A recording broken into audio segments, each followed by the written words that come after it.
pessoal, boa noite. Eu espero que esteja tudo bem com vocês.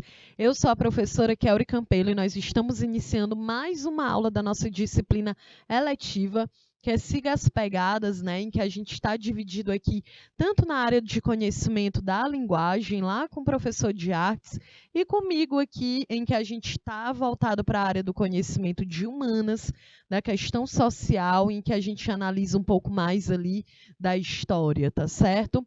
Então, sejam todos bem-vindos a mais uma aula aqui pelo canal Educação.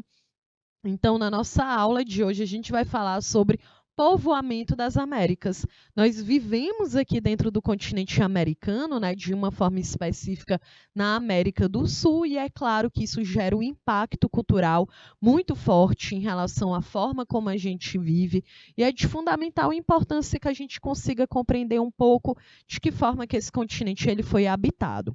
E esse aqui é um assunto, né, que completa, que contempla o que a gente havia discutido, porque a gente já aprendeu sobre o que é patrimônio cultural histórico e o natural, o que é um patrimônio material e um patrimônio imaterial.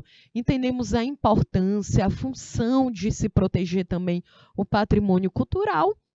E tudo isso aqui a gente viu muito, né? Sítios arqueológicos, por exemplo. Então é por isso que agora a gente vai estudar um pouco sobre ocupação do continente americano. E aí, dessa forma, a gente também acaba aprendendo sobre a nossa própria história, tá certo? Então, bora lá, na nossa aula de hoje, dia 15 de agosto. E aí, lembrando que em toda aula eu sempre coloco aqui, ó, o número da nossa aula. Então, hoje já é a nossa aula de número 4. Lembrando que toda segunda-feira a nossa aula é gravada, na sexta-feira a nossa aula é ao vivo, tá certo? Então, olha aí, ocupação do continente americano. A chegada dos primeiros grupos à América, gente, é um assunto repleto de novas descobertas, de hipóteses e também de divergências que atinge a curiosidade de vários profissionais e curiosos interessados por essa questão, né? Então, a chegada do ser humano ao continente americano é estudado na história, na biologia, na arqueologia, deixa eu ver, na paleontologia. Então, enquanto algumas pesquisas trabalham com 12 mil anos, outras admitem que essa mesma chegada pode ter ocorrido até 60 mil anos atrás. Então, vocês conseguem ver que a gente não tem uma unanimidade, ou seja, existem profissionais que defendem, né, que esses hominídeos, no caso aqui no Brasil, na América do Sul, já chegou Homo sapiens mesmo. Então, alguns defendem que foi há 12 mil anos atrás, enquanto outros defendem que foi há 60 a 80 mil anos atrás, tá certo? Inclusive, a Nyadi Guidon é uma defensora dessa ideia, a gente vai falar um pouquinho sobre ela aqui também. Aí na tela vocês estão vendo os fósseis de Lagoa Santa, encontrado lá no estado de Minas Gerais, com uma idade entre 7 e 11 mil anos. Bom, então agora vamos analisar aqui as principais hipóteses de ocupação do continente americano, gente. Uma delas é a teoria autoqutonismo, em que fala o quê, né? O que é o autoctonismo? É a qualidade ou condição do que é autóctone, né? Do que é originário do local onde se encontra. Então, essa teoria, gente, ela sugere que os primeiros seres humanos americanos, eles teriam surgido na própria América, ou seja, eles não teriam vindo de outro continente para a América, mas de fato teriam surgido aqui dentro mesmo. E até apesar dessa teoria ela ser um pouco plausível, nunca foi encontrado nem sequer um único fóssil de hominídeos anteriores ao próprio Homo sapiens no continente. Então, ela acaba, né, sendo quebrada essa teoria, porque a gente sabe que existiu uma evolução da espécie humana, né? Nós somos a etapa mais, né, bem desenvolvida, mais racional, mais evoluída. Então, não tem como simplesmente ter brotado na América o Homo sapiens, né? Então, precisaria ter os hominídeos, né? O Australopithecus, teria que ter o habilis, teria que ter o Neandertal.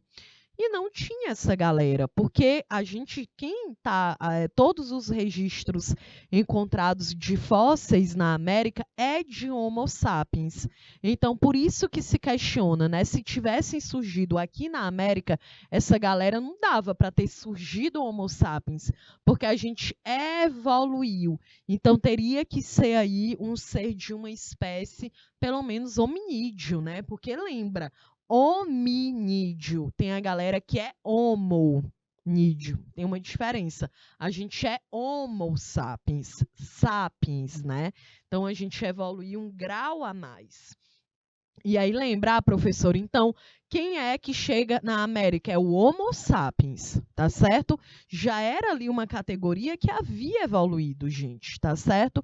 Então, aqui ela acaba, ó, caindo. Ninguém defende essa teoria aqui, não, porque realmente não faz sentido, né? Porque nunca foi encontrado nenhum fóssil que na evolução, na linha da evolução, é antes do Homo sapiens. Então, ó, a gente tira essa teoria. E aí, uma das mais aceitas é a teoria do Estreito de Bering. E aí, o que que diz? Diz, né, que esses hominídeos, esse Homo sapiens, ele veio de um outro continente para a América. Então, a ideia é defendida que eles viviam lá no continente asiático e que eles passam o Estreito de Bering e entram na América, lá no Alasca, nos Estados Unidos da América. Então, essas pesquisas, gente, elas apontam que as terras americanas, elas começaram a ser povoadas pelos primeiros seres humanos quando estes vinham da Ásia, atravessando esse Estreito de Bering, né? O Estreito de Bering, gente, é justamente esse pontinho aqui. É uma junção, né? Fica bem próximo o continente asiático ao continente americano. E vocês estão vendo ali na Ásia a Rússia, porque a Rússia ela é o maior país do mundo, né? Ela está dentro da Europa, mas ela também está dentro da Ásia. Então, houve um período, gente, que foi marcado pela última glaciação, ou seja, foi um período em que o estreito ele estava coberto com uma camada de gelo, o que acabou unindo o continente asiático ao continente americano. E isso teria acontecido aproximadamente há uns 1.500 anos atrás. Então, como esse pedacinho do mar ele estava congelado, então os Homo sapiens eles conseguiram sair do continente asiático, entrar no continente americano caminhando. Certo? Então, essa aqui é a teoria que até então é a mais aceita, que é a teoria do Estreito de Bering. Ok? Tudo certo? Bom, aqui na tela, a gente consegue entender um pouco as prováveis rotas do ser humano para a América, né? Então, nós já sabemos, a gente aprende isso lá na história, né? E é justamente um conteúdo aqui, da primeira série do ensino médio, né? Sobre evolução, pré-história. A gente estuda tanto na história como na sociologia. Então, ou na sociologia, não, na biologia, né? E na geografia também, a ocupação do território americano. Então, aqui, o que que a gente aprende? Que é o continente africano, ele é o berço da humanidade. Por quê? Porque os vestígios, os fósseis mais antigos da humanidade, todos foram encontrados no continente africano. Então, o continente africano, ele é considerado o berço da humanidade, porque foi lá que teve a origem a evolução da espécie humana. E é o que que acontecia? Essa galera estava lá no continente africano, vivendo lá, se desenvolvendo. Ó, perceba como o mapa do continente africano, ele lembra muito o mapa do Brasil, né? E aí a gente sabe que esses hominídeos, gente, eles foram dispersando, ou seja, eles foram saindo do continente africano. As explicações que a gente tem, talvez porque era uma galera que eles estavam sempre se locomovendo, eles não eram sedentários, né? E quando a gente fala sedentário é porque eles não ficavam parados em um único território. Eles tinham que se locomover para poder procurar abrigo, para poder procurar comida, né? A gente está falando de um período que a gente não tinha fogão, não tinha geladeira. A galera tinha que caçar, que pescar o próprio alimento. Então, esses hominídeos eles iam dispersando. Eles começam a sair do continente africano, eles entram dentro do continente europeu, né? Tem uma galera que começa a ir para a Ásia. Isso, gente, evoluindo, evoluindo. A gente sabe que a evolução não é de 1 ano, não é de 2 anos. Para vocês terem uma ideia, para a espécie humana sair dos hominídeos ali, do Australopithecus para o habilis, é 1,5 milhão de anos. Então, ó, a galera demora, né, para poder ir evoluindo e poder ir se locomovendo. Beleza, então chega lá na Ásia, chega lá na Sibéria, né? Inclusive é nesse momento que a gente tem uma modificação do tom de pele, porque no continente africano os hominídeos, né? Eles ainda tinham o corpo muito coberto de pelo, porque é incrível como que o nosso corpo, ele justamente, né, o corpo desses primatas da espécie humana que está evoluindo, entendia que o continente africano, a galera que vivia ali dentro da savana, que é muito mais quente, com uma vegetação mais curta, o sol era muito forte. Então, o próprio corpo tinha muitos pelos para proteger esses hominídeos do sol, né, gente? É incrível como que o nosso corpo foi evoluindo, né, o corpo da nossa espécie. Então, essa galera consegue chegar na Ásia, Sibéria, né, que é considerado um dos lugares mais frios do mundo. E aí, o próprio tom de pele também vai clareando, porque se você está numa região que a incidência solar ela é menor, tu não precisaria de tanta melanina para poder te proteger do sol. Então, é por isso, né, que a gente entende que o continente europeu, a galera, né, é mais branca, justamente porque pela evolução não precisaria ter tanta melanina. O outro detalhe, então, a galera sai da Sibéria, tem uma galera que ali na Ásia vai para as Filipinas, vai para a Oceania, e aí chega aqui, né? Aqui, ó, é o Estreito de Bering, tá vendo? Aqui nesse Estreito de Bering, há pelo menos 12 mil anos atrás, esse pedacinho do mar, ele congelou e a galera sai do continente asiático e entra no continente americano, de fato, caminhando, né? E aí, né, a galera então entra ali no Alasca, vai percorrendo toda a América do Norte e sai da América do Norte e entra na América do Sul. Essa é uma das hipóteses. A outra hipótese que a gente tem é a galera que da Ásia, ó, vai para a Oceania, que já é um outro continente, né? E acaba atravessando, entrando na América do Sul. E aí vocês falam, professora, mas essa galera tinha barco para fazer isso? É claro, gente, quem chega na América já é Homo sapiens. A gente é Homo sapiens sapiens, a gente já evoluiu um pouco a mais, né? Mas essa galera já era Homo sapiens. Então essa galera, elas já tinham uma capacidade intelectual de dizer, olha só, vamos fazer um barco. É mais fácil para a gente atravessar, porque ninguém vai atravessar o oceano nadando ali, um oceano Pacífico na Oceania, gelado pra caramba. Então, é claro que a galera tinha essa capacidade racional. É Homo sapiens já, tá certo? E essas aqui são as teorias, né? Então tem a galera que diz que não, que foi do continente, mas o que a gente sabe é que todos que estavam no continente africano chegam no continente europeu e também no continente asiático. E aí sim é que começa a migrar. Ninguém saiu do continente africano direto para a América, tá certo? No mínimo teve que ir para a Oceania. E aí tá aqui, ó, a Oceania, e aí a galera acreditava que eles vinham de barco para entrar na América do Sul, que é justamente aqui que a gente vive. Ok, bom, então os defensores, gente, dessa tese migratória que é do Estreito de Bering, eles se embasam, né, ou seja, eles ficam baseados nos vestígios pré-históricos que foram encontrados no sítio de Clovis, que é localizado no Novo México, que é nos Estados Unidos, tá? A gente fala Novo México, não é no México. É nos Estados Unidos. E aí, isso aqui também é conhecida como a cultura de Clovis, né, que se defende que, na verdade, essa ocupação se deu porque a galera saiu do continente asiático e entrou no continente americano através do Estreito de Bering. Só, gente, que essa tese ela sofre um grande questionamento.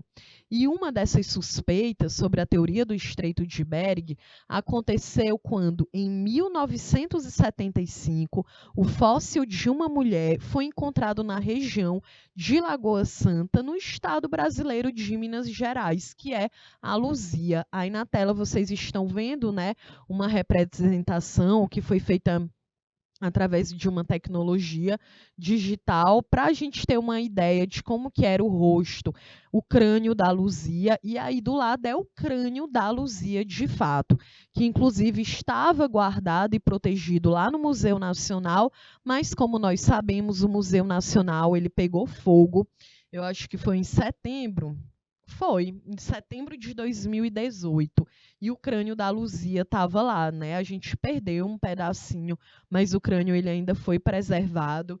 E aí é muito triste quando a gente pensa que um museu com um dos maiores acervos, né, de biologia, eu acho que é isso, da América Latina, gente, era aqui no Brasil, né? Então, pegou fogo porque a gente tem um descaso muito grande com a nossa cultura e é muito triste, porque se um museu pega fogo, aí a gente, professora, é só objeto velho, é do passado. Gente, é a nossa história, né? E foi lá, pegou fogo, né? A gente perdeu mais de 30 mil livros, pesquisas científicas, né, pesquisas em relação às comunidades, à população indígena na América Latina, na América do Sul. Lembrando que quando eu falo América Latina, é porque o México está na América do Norte, mas é um país latino, né? Fala espanhol por causa da colonização. Então, né, mas os Estados Unidos e o Canadá na América do Norte, mas a galera fala inglês por causa da colonização também. E o Canadá ainda fala francês, né? Então, para a gente poder entender um pouco as divisões aqui. E aí, gente, isso, né, é uma prova, porque a Luzia, ela foi apelidada de Luzia, né? O antigo fóssil, ela tem uma datação equivalente a um dos primeiros povos a ocuparem a América do Norte. E aí, aqui é que mora o grande mistério. Por quê? Os Estados Unidos, a gente sabe que tem uma hegemonia muito forte no mundo, né? Então, eles disseram, olha, beleza, a teoria mais aceita da ocupação da América é a do Estreito de Bering, né? Mas aí no Brasil, em 1975, né, quase 50 anos atrás, a galera encontra a Luzia. E a Luzia, gente, quando foi feito um estudo do crânio dela, disseram que era um crânio de um hominídeo, um Homo sapiens, que vivia, né, ela na ideia de que ela tem uma datação da mesma época que a galera chegou na América do Norte, que foi há 12 mil anos atrás. Então, só que ela não foi encontrada na América do Norte, ela já foi encontrada na América do Sul. Então, começa a se questionar, né? Porque não tem como, né? Então, assim, ela entrou na América do Norte, e deu um dia, ela pegou um avião e veio parar na América do Sul? Óbvio que não. E a Luzia, ela não teria conseguido fazer essa passagem num período tão curto de tempo. Então, quebra o o Estreito de Bering. E aí vocês se perguntam, os Estados Unidos reconhecem isso? Não reconhece, né, gente? Então, mas está aí para provar. E além disso, a outra característica que lembra muita atenção, que chama muita atenção, é que os traços da Luzia são negroides, como as das populações do continente africano ou dos aborígenes australianos, né? Essa também é uma grande questão, porque hoje a gente vê a galera na Austrália que é muito branca do olho azul, mas a galera na Austrália era negra, né, gente? A gente teve a população negra na Austrália, ela foi dizimada com políticas de matar pessoas que eram negras de fato, né? Foi um embranquecimento muito grande dentro do país. E aí foi muito questionado isso, porque nessa época, que há 12 mil anos atrás, a Austrália ela era muito negra, né? Então, como que a Luzia, se ela tivesse vindo diretamente do continente asiático, ela teria características muito mais asiáticas, amarela, né, do que negra. Então fica esse grande mistério. Então, na verdade, é um mistério para quem não reconhece, né, as outras teorias, porque está bem claro, não tem como. Né? Então, é óbvio que a Luzia e esses primeiros Homo sapiens eles chegaram na América do Sul muito antes do que a teoria do Estreito de Bering admite, tá certo? Bom, e aí a teoria da Serra da Capivara, que é justamente a teoria que é defendida pela Niede Guidon, né? A Niede Guidon ela é uma pesquisadora franco-brasileira, porque ela nasceu na França, mas ela já mora tanto tempo no Brasil que ela tem essa segunda nacionalidade, né? Hoje ela tem 84 anos e ela montou uma missão de pesquisadores para a Viação Raimundo Nonato, gente. Quando isso? Lá na década de 70, 50 anos atrás, né? Então, olha aí, né? Ela era bem jovenzita, a Niede, né? Ela não tinha nem 30 anos, na verdade. Quando ela vem para o Brasil, ela estava em São Paulo fazendo ali meio que uma convenção, né? Falando sobre, né, a arqueologia, paleontologia. E uma galera foi lá, estava lá em São Paulo e disseram: olha, Niede, tem um estado aqui no Brasil que é o Piauí, que a galera lá, isso foi na década de 70, que foi justamente quando a galera começou a entrar muito dentro ali, né, da região do sítio da Serra da Capivara, que não era um sítio. Então a galera entrava, via lá as pinturas rupestres, aquelas pedras gigantes, mas não tinha educação patrimonial, muita gente pichava não, né? Riscava, não tinha nenhum cuidado, né? E aí uma pessoa mostra para ela uma imagem de uma pintura rupestre. É óbvio, né, gente? Aquilo ali, ela fica chocada, né? Porque as pessoas imaginam que, né? Não tinha nada, nenhuma teoria assim sobre isso ainda. E a Niede, ela vem para o Piauí, né? Ela mora aqui há muito tempo. E olha, em 1979, se eu estou lembrada, parece que essa convenção é de 72. E aí ela começa a ficar, beleza, então eu vou pesquisar que lugar é esse. E aí ela vem com uma galera em 1979 e é um trabalho incrível, porque ela descobriu, gente, né, ela e a equipe, né, mais de 1.350 sítios arqueológicos com cerca de 750 pinturas rupestres e é considerada a maior concentração do continente americano. É por isso que, eu acho que é em 91, que o sítio, né, da Serra da Capivara é considerado um patrimônio da humanidade. Não é um patrimônio só do Piauí, é um patrimônio da humanidade, gente, porque é o maior, né, o maior sítio, porque são os vários sítios, né, que a gente fala. Então é o maior acervo rupestre do mundo, né, da América.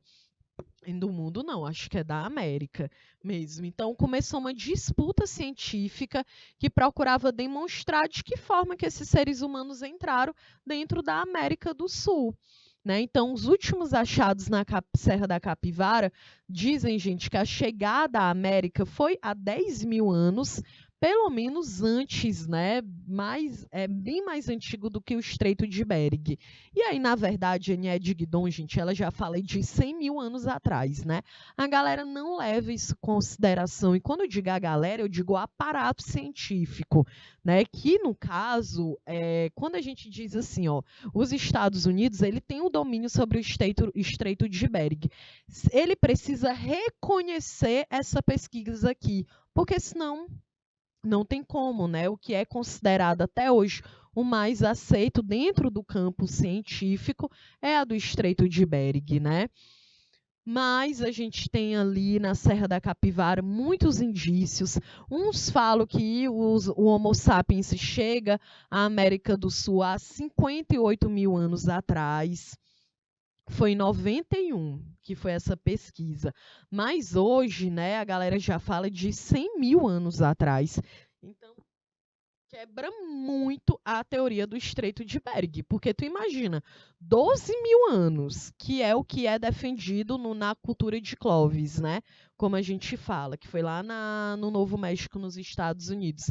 E a galera no Piauí tá dizendo que é 58 mil, que está falando que é 100 mil anos atrás, então tem esse conflito aí até hoje, né?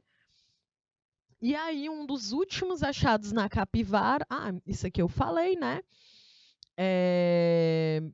Assim, isso aqui é interessante, porque nessas mesmas pesquisas dentro do Piauí, a galera já fala que a entrada não foi na América do Norte, né?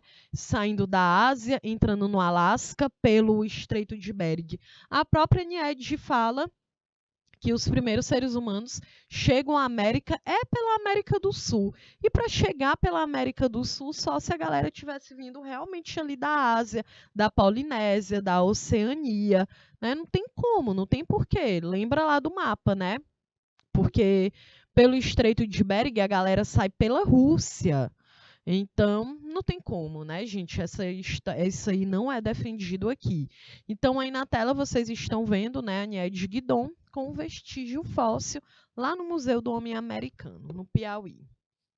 Que, inclusive, né, ela lutou muito aí para poder fazer esse museu, né, gente? Bom, e aqui, olha a Luzia, né? Os enigmas de Luzia, o mais antigo fóssil humano já encontrado no Brasil. A Luzia ela foi encontrada no sítio arqueológico Lagoa Santa, em Minas Gerais, com uma idade estimada em 11.500 anos. E a Luzia, gente, é um dos fósseis mais antigos do continente americano. Não é da América do Sul, é do continente americano, né? Então, a Luzia ela era uma mulher na faixa dos 20 anos, quando ela morreu, e ela possuía 1,50 m de altura, né?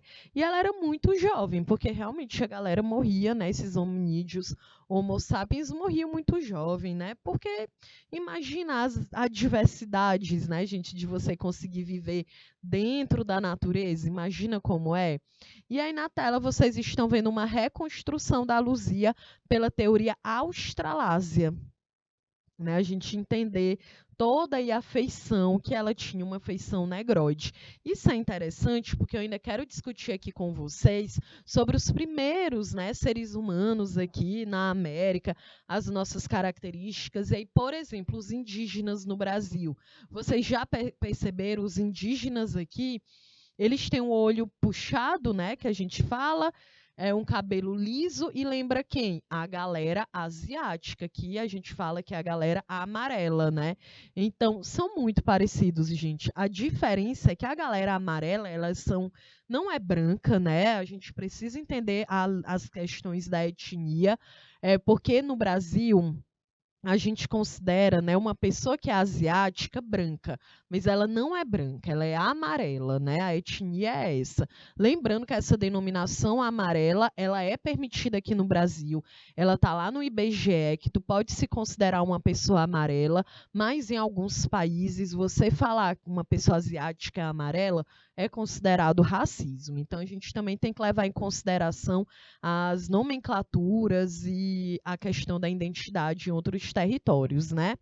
E aqui a gente vê muito isso, essa semelhança genética entre indígenas e os asiáticos. A diferença é só porque os asiáticos eles têm um tom de pele mais clara e os indígenas eram mais avermelhados, né? Justamente porque aqui a gente tem muito mais sol do que na Ásia, em algumas regiões da Ásia, né? Então, a ideia é por isso, né, que os indígenas, eles não têm o tom de pele mais claro, e sim um pouco mais avermelhada, né? Então, isso aí, existem muitas teorias em relação a isso. né, justamente das características físicas. Vocês já pararam para pensar sobre isso? Eu quero que vocês se liguem nisso aí. Como os indígenas no Brasil, eles têm características físicas, como cabelo liso, como pouco pelo corpo, como o olho mais puxado, é parecida da galera asiática, né? Então, tem muitos estudos que fazem aí que os indígenas no Brasil eles têm uma herança genética asiática. Justamente, né, porque a ideia de que foi de lá, da Ásia, que essa galera sai do continente e entra aqui na América, então é outra questão que a gente pode aqui, que as pesquisas aí estão sempre sendo levantadas. Bom, aqui na tela, né, a gente tem uma imagem que é de um sepultamento primário de adulto. Foi uma pesquisa também feita pela Nied Guidon. A fonte é os arquivos da Fundação Museu do Homem Americano. Aqui, essa foto é de 1997. Gente, é muito impressionante. Olha isso aí. Olha aí o corpo da pessoa inteiro, está muito preservado. O crânio, as costelas, o fêmur, a tíbia. E tudo isso aí é pesquisado, né, gente? Existem várias técnicas, como a do carbono 14, que é justamente para analisar. Dá para saber em que período a pessoa vivia, né? No caso aqui, o hominídeo, né? Em que período esse hominídeo vivia, como foi que esse hominídeo morreu, dá para saber do que essa galera se alimentava. Então, é incrível, porque é dessa forma que a gente consegue perceber como, de fato, essa ocupação e como essa galera vivia, né? Nas nossas próximas aulas, eu vou fazer mais disso aqui. A gente vai analisar aí umas pinturas rupestres, tá certo? Para entender um pouco como é que funcionava a rotina desses Homo sapiens que viviam aqui na América do Sul, né? De uma forma mais específica aqui no Brasil. E o outro detalhe é como essa galera já é Homo sapiens, eles têm uma estrutura corporal muito mais parecida com a nossa, né? Então, tudo quanto é registro que foi encontrado aqui na América do Sul, a galera já era Homo sapiens, tá certo? Bom, aqui vocês também estão vendo, olha, um conjunto de dentes de criança. Aqui essa pesquisa, a direção foi da Gisele Daltrini Felice. E a fonte também é nos arquivos da Fundação do Museu do Homem Americano. E aqui, ó, de 2003. Está vendo outra foto em 97, a outra em 2003, porque, gente, as pesquisas no sítio, lá na Serra da Capivara, elas não param. Acontece o tempo inteiro, né? A gente tem mestrado aqui na Federal, a gente tem doutorado, então a galera tá pesquisando o tempo inteiro ali sobre a nossa região, né? De que forma que essas pessoas viviam. E olha, quando tu encontra uma arcária dentária, dá quase para dizer que essa arcária dentária ela tá perfeita, né? E aí dá para tu saber até o que a galera comia, né, pelo que é analisado dentro do dente. Dá para ver se a galera tinha cáries, né? Inclusive essa galera não tinha, justamente, né, porque a alimentação deles era muito diferente da nossa alimentação. Era uma arcária dentária realmente muito mais resistente, porque a galera comia ali uma carne, né, não crua, porque aqui a galera não já tinha um domínio do fogo, né, gente? É Homo sapiens, né? Ó, tem que se ligar aqui na divisão da evolução. Então, a galera já tinha uma noção que comida, quando ela passa pelo processo do fogo, fosse ela cozida, fosse ela assada, hoje a gente sabe que o corpo ele consegue absorver muito mais nutrientes, tá certo? Do que quando você faz uma alimentação de carne crua. Então, isso aí também é muito interessante, né? E olha, dá para ver aí na foto, né? Bem perfeito eu digo assim, né? Porque a gente está falando aqui de milhões de anos atrás, né? Bom, e aqui os primeiros povos da América, que a gente também vai fazer uma aula para poder entender um pouco sobre essas características, né? Então, os primeiros povos da América, gente, se referem àqueles que viviam aqui no continente americano antes da chegada dos europeus. E aqui tem um ponto muito importante. Por quê? Quando a gente fala sobre isso, quando a gente é criança, que a gente estuda história, lá no ensino fundamental, o que a galera fala? diz assim, o Brasil foi descoberto, né? E isso, gente, é uma nomenclatura que a gente nem usa mais. Porque quando eu digo que o Brasil foi descoberto, eu entendo e eu deixa eu ver, eu defendo uma ideia eurocêntrica, né, que é aquela valorização da cultura europeia em detrimento de todas as outras culturas. Então fica parecendo que o Brasil ele brota junto com Pedro Álvares Cabral. Isso não é verdade, porque antes da chegada de Cabral, lá em 1500, no início do século XVI, nós tínhamos uma média de 6 milhões de indígenas vivendo dentro do Brasil, espalhados de acordo com seu tronco linguístico. Por que tronco linguístico? Porque a gente sabe que no Brasil existia mais de 150 línguas diferentes. Então, a galera lá em São Paulo falava uma língua, a galera que vivia no litoral falava outra, a galera que estava no Amazonas falava uma, a galera que vivia aqui no litoral do Piauí falava outra. Então, era uma diversidade muito grande, né? Então, se eu digo que o Brasil foi descoberto, eu esqueço dos indígenas, de toda a nossa cultura, da nossa memória, da nossa religiosidade, do conhecimento das plantas medicinais, da luta pela sobrevivência, de toda a inteligência em relação à construção de canoa, de casa, em relação às divisões sociais também que existiam.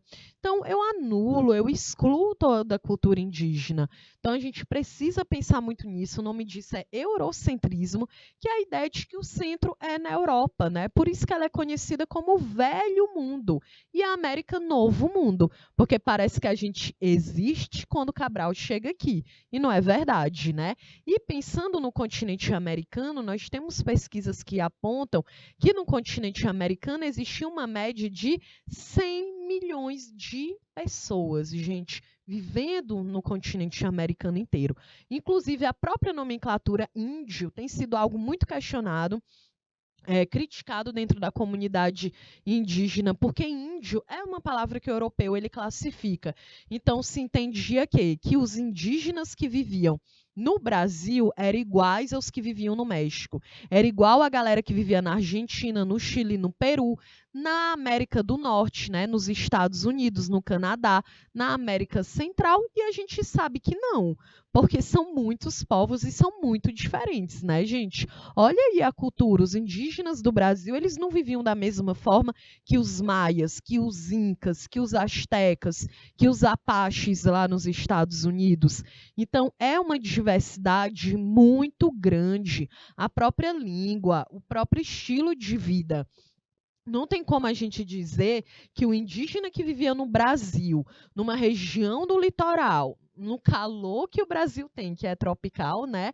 Dizer que a mesma forma que um índio tupi, um indígena tupi no Brasil, vivia da mesma forma que um indígena lá nos Estados Unidos ou no Canadá? Claro que não, gente.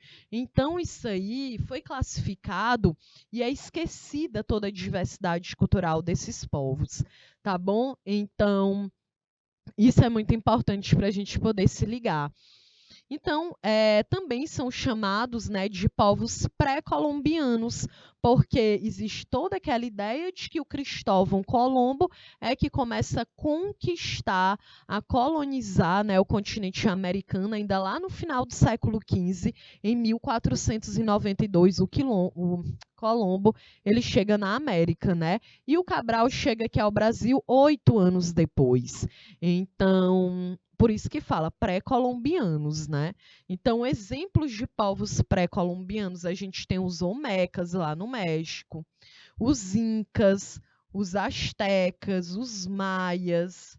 E, gente, a galera, a cultura dos incas, dos astecas e dos maias, gente, é muito diferente da nossa cultura. Tem muitas questões que são diferentes, muitas são parecidas e muitas também são diferentes, porque esses povos apresentam as suas próprias características, né? Aí a gente tem no Brasil os guaranis, os tupinambás, os tupis, os apaches, né? Aqui já é na América do Norte, os chauís, os navajos, os inuites, que também é nos Estados Unidos. Então, são muitas diferenças. A luta pela sobrevivência é diferente porque, dependendo do território que uma pessoa está, ela vai lutar pela sobrevivência dela de uma forma diferente. Vai também, né, ter um impacto das questões naturais. Ok, então nós estamos aqui chegando ao final da nossa aula. Como vocês podem ver, a nossa próxima aula, a gente vai analisar povoamento das Américas, a pré-história.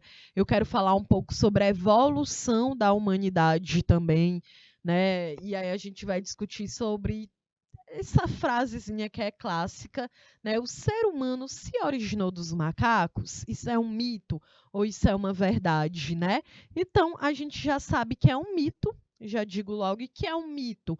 O mito é uma narrativa falsa, é uma narrativa fantasiosa. Então, a gente vai discutir um pouquinho sobre isso aí na nossa próxima aula, tá certo? Então, eu sou a professora Kelly Campelo. Eu espero que vocês tenham gostado da nossa aula de hoje, que vocês tenham conseguido entender a importância da gente conhecer sobre a história do nosso próprio continente, porque também é a nossa própria história, tá certo? Então, a gente se vê aqui na nossa próxima aula, pessoal. Então, beijos e até mais.